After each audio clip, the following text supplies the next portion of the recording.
സിനിമയിൽ അഭിനയിച്ച് ഒരുപാട് പണം ഉണ്ടാക്കിയ നടീനടന്മാരെ കുറിച്ച് നമുക്കറിയാം.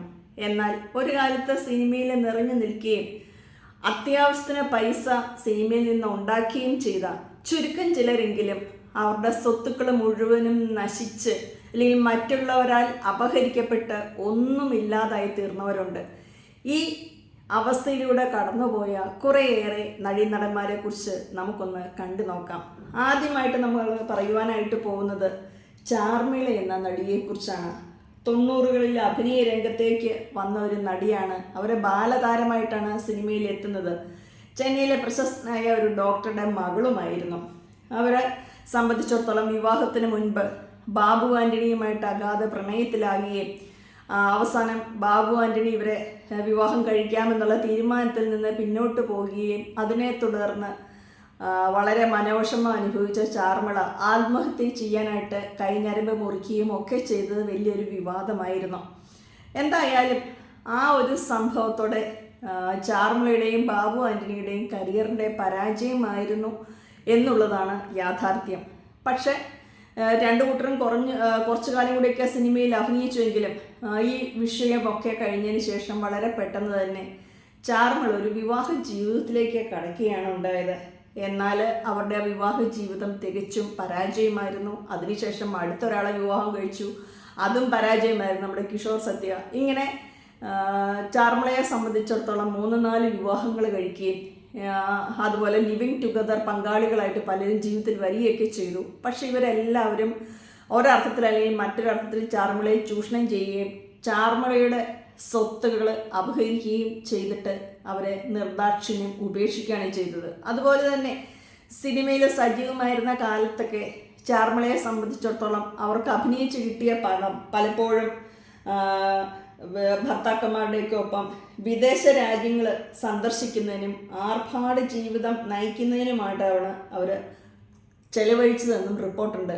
എന്തായാലും വളരെ ദരിദ്രമായ ഒരു ചുറ്റുപാടിലൂടെയാണ് ചാർമിള ഇപ്പോൾ കടന്നു പോകുന്നത്. പണ്ടത്തെ ചാർമിളയൊന്നുമല്ല, മെലിഞ്ഞു തൊലിഞ്ഞ് ആ സ്ത്രീയാണെന്ന് പോലും നമ്മൾക്ക് തോന്നിപ്പിക്കില്ലാത്ത തരത്തിലാണ് അവരുടെ ജീവിതം ഇപ്പോൾ മുന്നോട്ട് കൊണ്ടുപോകുന്നത്. അവർക്കൊരു മോനുണ്ട്. ഇപ്പോൾ സിനിമയിലൊന്നും പണ്ടത്തെ പോലെ കാണാനില്ല. പക്ഷേ അവരുടെ മുൻകാല ബന്ധങ്ങളൊക്കെ ഉപയോഗിച്ച് സീരിയലുകളിലും മറ്റുമൊക്കെ ആയിട്ട് അവർ അഭിനയിച്ച് അവരുടെ ജീവിതം മുന്നോട്ട് കൊണ്ടുപോവുകയാണ്. കുറേ കാലമൊക്കെ മുന്നേ അവർ സ്വന്തമായിട്ട് വീടില്ലാത്തതുകൊണ്ടൊരു വാടക വീട്ടിലാണ് താമസിച്ചിരുന്നത് എന്നും റിപ്പോർട്ടുകളുണ്ട്. ഇത്തരത്തിലുള്ള മറ്റൊരു അവസ്ഥ നേരിട്ട നടിയാണ് നമുക്കൊക്കെ പ്രിയങ്കരിയായ ഷക്കീല. ഒരു കാലത്ത് അല്ലെങ്കിൽ ഷക്കീല മലയാള സിനിമയിലേക്ക് അഭിനയിക്കാൻ വരുന്ന ആദ്യകാലങ്ങളിലൊക്കെ മമ്മൂട്ടിയുടെയും മോഹൻലാലിൻ്റെയും വരെ നായികയായിട്ട് അഭിനയിച്ചിട്ടുള്ള പാരമ്പര്യമുണ്ട്. എന്നാൽ പിൽക്കാലത്ത് അവർ ബി ഗ്രേഡ് ചിത്രങ്ങൾക്കാണ് ചാൻസ് കൂടുതലെന്ന് മനസ്സിലാക്കി കൂടുതൽ പൈസ ഉണ്ടാക്കാൻ വേണ്ടിയിട്ട് ബി ഗ്രേഡ് ചിത്രങ്ങളിലേക്ക് പോവുകയും സ്വാഭാവികമായിട്ട് അവരൊരു രതിനായികയായിട്ട് മാറുകയും ചെയ്തു. എന്തായാലും ഷക്കീലയെ സംബന്ധിച്ചിടത്തോളം അവർ അഭിനയിച്ച് ധാരാളമായിട്ട് പൈസ ഉണ്ടാക്കിയെങ്കിലും ഈ പണം മുഴുവനും തൻ്റെ കുടുംബങ്ങളുടെ വിവാഹം അവരുടെ ഓരോരോ കാര്യത്തിനാണ് ചിലവാക്കിയത്. മാത്രമല്ല തൻ്റെ മൂത്ത ഒരു സഹോദരിയാണ് അവർ വളരെ വിശ്വസ്തയായിട്ട് സാമ്പത്തിക കാര്യങ്ങൾക്കൊക്കെ ഏൽപ്പിച്ചു കൊടുത്തത്. എന്തായാലും ഇവരുടെ മൂത്ത ചേച്ചി ഈ സ്വത്ത് മുഴുവൻ അടിച്ചുകൊണ്ട് പോവുകയും അവസാനം വഴി പിഴച്ചവൾ, കുടുംബത്തെ മംഗളകാര്യങ്ങൾ നടക്കുമ്പോൾ അതിലൊന്നും പങ്കെടുക്കാൻ അർഹതയില്ലാത്തവൾ എന്നൊക്കെ തരത്തിൽ ഇവരെ മാറ്റി നിർത്തുകയും വീടുമായിട്ട് സ്വത്ത് മുഴുവൻ നഷ്ടപ്പെട്ടതോടുകൂടി ഈ വീട്ടുകാർക്ക് മുഴുവനും അഭിനയിച്ചുണ്ടാക്കി ഇവരുടെ സ്വത്ത് ആവശ്യമായിരുന്നു. ഇവരുടെ പണത്തിന് കുഴപ്പമില്ല, പക്ഷെ ഷക്കീല വളരെ മോശപ്പെട്ടവളാണ് എന്ന ഒരു മുൻവിധിയിൽ കാഴ്ചപ്പാടാണ് വീട്ടുകാർ പുലർത്തുന്നത്. അതുകൊണ്ട് വീടുമായിട്ടും വലിയ ബന്ധങ്ങളൊന്നും ഷക്കീലയ്ക്കില്ല. പിന്നെ അവർ ഒരു പെൺകുട്ടിയെ ദത്തെടുത്ത് തൻ്റെ മകളായിട്ട് വളർത്തുന്നു എന്നാണ് ലേറ്റസ്റ്റ് വന്നിരിക്കുന്ന റിപ്പോർട്ട്. ഇനി നമ്മൾ മനസ്സിലാക്കേണ്ട മറ്റൊരു നടി എന്ന് പറയുന്നത് സിൽക്ക് സ്മിതയാണ്. സിൽക്ക് സ്മിത ഒരു ഡോക്ടറുമായിട്ട് പ്രണയത്തിലായിരുന്നു. വീണ്ടും സിനിമയിൽ സജീവമായി. അപ്പോൾ സജീവമായിരുന്ന കാലഘട്ടങ്ങളിലൊക്കെ സിൽക്ക് സ്മിത അഭിനയിച്ചുണ്ടാക്കിയ പൈസ മുഴുവൻ ഈ ഡോക്ടർ രാധാകൃഷ്ണൻ എന്ന് പറഞ്ഞ വ്യക്തിയാണ്. അദ്ദേഹമാണ് ഈ സ്വത്ത് കാര്യങ്ങളെല്ലാം കൈകാര്യം ചെയ്തുകൊണ്ടിരുന്നത്. അവസാനം സാമ്പത്തികമായിട്ട് പല സിനിമയ്ക്കും പൊളിവായി. ഇവർ ഡോക്ടർ സിൽക്കിനെ മർദ്ദിച്ച് അവശയാക്കുന്ന സ്റ്റേജ് വരെ ഉണ്ടായി. അവസാനം മാനവവിഷമം മൂലം സിൽക്ക് കുറേ കാലം മദ്യത്തിന് അടിമപ്പെട്ടു. സിനിമയിൽ അവരുടെ സൗന്ദര്യമൊക്കെ മങ്ങി തുടങ്ങിയ കാലത്ത് അവർ കുറച്ച് സിനിമ നിർമ്മിക്കാനായിട്ട് പോയി. അതെല്ലാം ഉദ്ദേശം വിജയിച്ചില്ല, ഭാരിച്ച നഷ്ടമായി. അവസാനം സിൽക്ക് സ്മിത ആത്മഹത്യ ചെയ്തു എന്നുള്ള തരത്തിൽ അവരുടെ കെട്ടിടത്തിൽ നിന്ന് താഴേക്ക് വീണ് ആത്മഹത്യ ചെയ്തെന്നോ ഒക്കെ ഉള്ള തരത്തിലുള്ള വാർത്തകളൊക്കെയാണ് പിന്നീട് ആളുകൾ കേൾക്കുന്നത്. പക്ഷേ യാഥാർത്ഥ്യം ഇതൊന്നുമല്ല. അല്ലെങ്കിൽ സിൽക്ക് സ്മിത തൂങ്ങി മരിച്ചു അതുമായി എന്നുള്ള വാർത്തകളും പ്രചരിച്ചിരുന്നു. പക്ഷേ യാഥാർത്ഥ്യം ഇതൊന്നുമല്ല. ഈ ഡോക്ടറെ സംബന്ധിച്ചിടത്തോളം അദ്ദേഹത്തിൻ്റെ ഭാര്യയും മക്കളൊക്കെ ഉണ്ടായിരുന്നു. അയാൾ ഒരു സ്റ്റെപ്പിന് മാതിരി ഇങ്ങനെ സിൽക്കിനെ കൊണ്ടു നടക്കുകയും അയാൾ സന്തോഷമായിട്ട് സിൽക്കിൻ്റെ നിന്ന് പൈസ ഊറ്റി സ്വന്തം കുടുംബത്തേക്ക് കൊണ്ടുപോയി അവരെല്ലാവരും സന്തോഷമായിട്ട് ജീവിക്കുകയാണ് ചെയ്തത്. ഇത് അവസാനമാണ് സിൽക്ക് സ്മിതയ്ക്ക് മനസ്സിലാകുന്നത്. ഭാര്യയും മക്കളുണ്ടെന്നറിയാം, പക്ഷേ അവരുമായിട്ട് ബന്ധമില്ല എന്ന തരത്തിലായിരുന്നു സിൽക്ക് ധരിച്ചു വെച്ചിരുന്നത്. പക്ഷേ സിൽക്കിനെ നന്നായിട്ട് ചൂഷണം ചെയ്യുകയാണ് എന്നുള്ളത് സിൽക്ക് മനസ്സിലാക്കി. അതോടൊപ്പം വന്നിരിക്കുന്ന ഏറ്റവും വലിയ വാർത്ത എന്ന് പറയുന്നത് ഈ ഡോക്ടറുടെ മകനുമായിട്ട് പോകെ സിൽക്ക് സ്മിത പ്രണയത്തിലായി. അത് അയാൾക്ക് ഒട്ടും താല്പര്യമുണ്ടായിരുന്നില്ല. അതുകൊണ്ട് തന്നെ ആ കുടുംബത്തിൽ നിന്ന് വന്ന അല്ലെങ്കിൽ ഡോക്ടറുടെ ഭാഗത്തു നിന്ന് വന്ന ഒരു പ്രശ്നമാണ് സിൽക്കിൻ്റെ മരണത്തിലേക്ക് നയിച്ചത്. അദ്ദേഹം കുത്തിവെച്ച് എങ്ങനെയോ സിൽക്ക് സ്മിതയെ അപകടപ്പെടുത്തിയതിന് ശേഷം തള്ളിയിട്ടതാണ് എന്നൊക്കെ തരത്തിലുള്ള വാർത്തകൾ അവിടെ ഇവിടെയൊക്കെ പ്രചരിച്ചിട്ടുണ്ട്. അടുത്തൊരു വ്യക്തി എന്ന് പറയുന്ന ഐശ്വര്യ, നമ്മുടെ നടി ലക്ഷ്മിയുടെ മകള്, മോഹൻലാലിൻ്റെ സുരേഷ് ഗോപിയുടെയും ഒക്കെ നായികയായിട്ട് സിനിമയിലൊക്കെ ധാരാളമായിട്ട് അഭിനയിച്ച വ്യക്തിയാണ്. ഇടക്കാലത്ത് ജീവിക്കാൻ വേണ്ടിയിട്ട് വളരെ കഷ്ടപ്പെടുന്ന നടി സോപ്പ് നിർമ്മാണമായിട്ട് മുന്നോട്ട് പോവുകയാണെന്നും അമ്മ ലക്ഷ്മിക്ക് സമ്പാദ്യം ധാരാളം ഉണ്ടെങ്കിലും നമ്മുടെ ഐശ്വര്യയ്ക്ക് യാതൊന്നും കൊടുക്കുന്നില്ല എന്ന തരത്തിലുള്ള വാർത്തകളെല്ലാം പുറത്തേക്ക് വന്നിരുന്നു. യഥാർത്ഥത്തിൽ ഇവരുടെ ഭർത്താവ് വളരെ മദ്യപാനിയായിരുന്നു. മാത്രമല്ല ഇവർ അത്യാവശ്യം മദ്യപിക്കുമെന്നൊക്കെ റിപ്പോർട്ടുകളുണ്ട്. എന്തായാലും ഭർത്താവ് മദ്യപിച്ച് മരിച്ച ഒരു വ്യക്തി. അപ്പം ഭർത്താവിന് ചികിത്സയ്ക്കായിട്ടും കുടുംബ ചെലവിനൊക്കെ ആയിട്ട് ഐശ്വര്യ സിനിമയിൽ നിന്ന് ലഭിച്ച പൈസ ധാരാളമായിട്ട് ഈ ഒരു കാര്യത്തിനാണ് കൂടുതലായിട്ടും ചെലവഴിച്ചത്.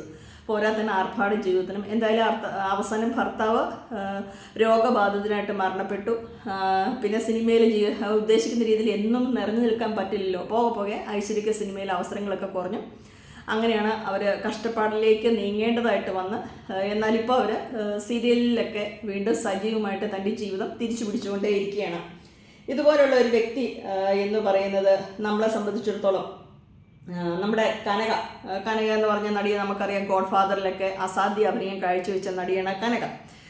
കനകയെ സംബന്ധിച്ചിടത്തോളം അവർക്ക് അമ്മയുടെ ഒറ്റ മോളായിരുന്നു. എവിടെയും അമ്മയെ വിടാതെ ഇങ്ങനെ ചെല്ലക്കുട്ടിയായിട്ട് വളർന്ന ഒരു വ്യക്തിയാണ്. അതുകൊണ്ട് തന്നെ അമ്മയില്ലാത്തൊരു ജീവിതത്തെക്കുറിച്ച് കനകയ്ക്ക് ചിന്തിക്കാൻ വയ്യ. അമ്മയായിരുന്നു അവർക്കുണ്ടായിരുന്ന ഒരു തുണി ഉപദേശിക്കുകയല്ല. അപ്പോൾ എന്തായാലും അപ്രതീക്ഷിതമായിട്ട് അമ്മ മരണപ്പെട്ടു. അതോടുകൂടി കനക മാനസികമായിട്ട് ഒറ്റപ്പെട്ടു. വിവാഹം കഴിച്ചില്ല. അമ്മയുടെ ആത്മാവിനെ കൊണ്ടോ ഇങ്ങനെയൊക്കെ തരത്തിലുള്ള അല്പം മാനസിക വിഭ്രാന്തി പ്രകടിപ്പിക്കുന്ന തരത്തിലേക്ക് കനകയുടെ ജീവിതം മാറി. ഒപ്പം ഈ ഒരു സാഹചര്യത്തിൽ ഇവരുമായിട്ട് വേർപെട്ട് കഴിഞ്ഞിരുന്ന ഇവരുടെ പിതാവ് ഏതാണ്ട് 13 കോടിയോളം രൂപയുടെ സമ്പാദ്യം കനകയ്ക്കുണ്ടായിരുന്നു. പിതാവ് ഈ സ്വത്ത് മുഴുവൻ മറ്റുള്ളവരുടെ പേരിലേക്ക് മാറ്റുകയും അങ്ങനെ പ്രശ്നങ്ങൾ ഉണ്ടാവുകയും അവസാനം കേസ് നടന്നുകൊണ്ടിരിക്കുകയൊക്കെ ചെയ്തു. അങ്ങനെ അതുകൊണ്ട് തന്നെ ആരെയും വിശ്വാസമില്ലാത്ത ഒരു വ്യക്തിയായിട്ട് മാറിയും വീട്ടിലേക്ക് ആരെയും വിളിച്ചു വരുത്താത്ത ഒരു ജീവിതത്തിലാണ് കനക പോകുന്നത്. അവരിപ്പോൾ നമ്മുടെ ഓജോ ബോർഡ് ഇങ്ങനെയുള്ള കാര്യങ്ങൾക്ക് അടിമയാണെന്ന് അമ്മയുടെ ആത്മാവുമായിട്ട് സംസാരിക്കാറുണ്ട്. അമ്മയുടെ സാന്നിധ്യത്തിലാണ് അവർ ഇപ്പോഴും ജീവിക്കുന്നത് എന്നൊക്കെ പറഞ്ഞാണ് കനക മുന്നോട്ട് പോകുന്നത്. അപ്പോൾ ഇതിലേറ്റവും പരിതാപകരമായ ഒരു അവസ്ഥ എന്ന് പറയുന്നത് കനകയാണ്. അല്പം മാനസിക വിഭ്രാന്തിയുണ്ടോ എന്ന് നമുക്ക് തോന്നിപ്പിക്കുന്ന രീതിയിലുള്ള ജീവിതമാണ്. കുറച്ചു കാലം മുന്നേ കനകയുടേതായിട്ട് ഫോട്ടോസൊക്കെ പ്രചരിച്ചിരുന്നു. നമ്മൾ എല്ലാവരും കണ്ടതാണ്. അപ്പോൾ വളരെ സുന്ദരിയായിരുന്ന കനക തന്നെയാണോ ഇതെന്ന് നമുക്ക് തോന്നുന്ന തരത്തിലുള്ള വല്ലാതെ തടിയൊക്കെ വെച്ച സൗന്ദര്യമൊക്കെ ഒത്തിരിയും മാറിപ്പോയൊരവസ്ഥയിലാണ് ഇപ്പോൾ നമ്മൾ കനയെ കാണുന്നത്. ഇനി നമുക്ക് 1-2 പുരുഷന്മാരുടെ കൂടെ കാര്യം നോക്കാം. TP മാധവന് ചെറിയ പ്രായത്തിൽ തന്നെ സിനിമയിൽ വരികയും നല്ല ഒന്നാന്തരം ജോലിയും ബിസിനസ്സൊക്കെ വേണ്ടെന്ന് വെച്ചതിന് ശേഷം ഭാര്യയും മകനെയും ഒക്കെ ഉപേക്ഷിച്ച് സിനിമയിൽ സജീവമായ ഒരു വ്യക്തിയാണ്. അത്യാവശ്യം ധാരാളം 600ഓളം സിനിമകളിൽ അഭിനയിച്ച വ്യക്തിയാണ്. അവസാനം കയ്യിൽ പൈസയൊന്നുമില്ലാതെ അനാഥശാലയിലായിരുന്നു അദ്ദേഹത്തിൻ്റെ ജീവിതം എന്ന് നമുക്കറിയാം. ഇദ്ദേഹം തൻ്റെ ജീവിതം എന്ന് പറഞ്ഞ വഴിവിട്ട ജീവിതത്തിന് അല്ലെങ്കിൽ മറ്റ് ചില ആളുകളുടെ ഭാഷയിൽ അത്യാവശ്യം നന്നായിട്ട് ജീവിതം എല്ലാ അർത്ഥത്തിലും സുഖിച്ച് ജീവിച്ച ഒരു വ്യക്തിയാണ്. സ്ത്രീ വിഷയത്തിൽ താല്പര്യമുണ്ടായിരുന്നു എന്ന തരത്തിലുള്ള വാർത്തകളുണ്ട്. എന്തായാലും മദ്യത്തിനും കൂട്ടുകാർക്കും വേണ്ടിയിട്ട് തൻ്റെ കയ്യിലുള്ള സമ്പാദ്യം യാതൊരു മടിയും കൂടാതെ ചെലവഴിച്ച് അവസാന സുഹൃത്തുക്കൾ ആരും സഹായത്തിനില്ലാതെ വാർദ്ധക്യത്തിൽ ആണ് താൻ കാണിച്ചതെല്ലാം മണ്ടത്തരമായെന്ന് അദ്ദേഹത്തിന് മനസ്സിലായി. മകനെ കാണണമെന്ന് ആഗ്രഹം പറഞ്ഞെങ്കിലും തിരിഞ്ഞു നോക്കാത്ത അപ്പനെ, അല്ലെങ്കിൽ ഒരിക്കൽ പോലും അപ്പനെ കണ്ടിട്ടില്ലാത്ത മകന് അപ്പന് വേണ്ടിയിട്ട് വരേണ്ട കാര്യമില്ല എന്നൊരു നിലപാടിലേക്കൊക്കെയാണ് ആ ഒരു ബന്ധം നീങ്ങിയത്. എങ്കിൽ ആ പ്രശ്നങ്ങളൊക്കെ അവസാനമായപ്പോൾ ഒത്തുതീർന്നിട്ടുമുണ്ട്. ഇതുപോലെയുള്ള ഒരവസ്ഥയിലൂടെ മുന്നോട്ട് പോയ വ്യക്തിയാണ് നമുക്കൊക്കെ പ്രിയങ്കരനായ അബ്ബാസ്.